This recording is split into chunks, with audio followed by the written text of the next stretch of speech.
அனைவருக்கும் வணக்கம். தினம் ஒரு சிந்தனையில் இன்றைக்கி முட்டாள் தன்னை முட்டாள் என்று உணரும்போது அறிவாளியாகிறான். நம்ம வாழ்க்கையில் எல்லாருமே எல்லா சூழ்நிலையுமே முட்டாளாகவும் இருப்பதில்லை, எல்லா சூழ்நிலையுமே அறிவாளியாகவும் இருப்பதில்லை. அப்படி யாராவது ஒருத்தர் நாம் முட்டாள்தனமாக செயல்பட்டுட்டோம் அப்படின்னா அவங்க அப்படி முட்டாள்தனமாக செயல்பட்டுட்டோம்னு உணரும் போதே அவங்க அறிவாளி ஆயிடுறாங்க. மாறாக சில பேர் என்ன செய்வாங்க அப்படின்னா, தான் முட்டாள் அப்படிங்கிறத மற்றவங்களுக்கு தெரியாமல் தன்னைத்தானே ஏமாற்றிக்கிட்டு வாழ்வாங்க. அவங்க தங்களுடைய வாழ்க்கை முழுவதுமாகவே முட்டாளாகவே வாழ்ந்து விடுவாங்க.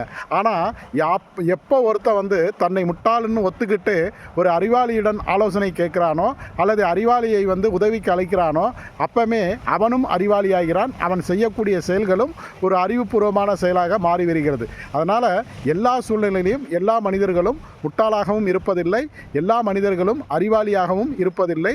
சூழ்நிலை தான் சிலரை முட்டாளாகவும் சிலரை அறிவாளியாகவும் மாற்றிவிடுகிறது. நன்றி.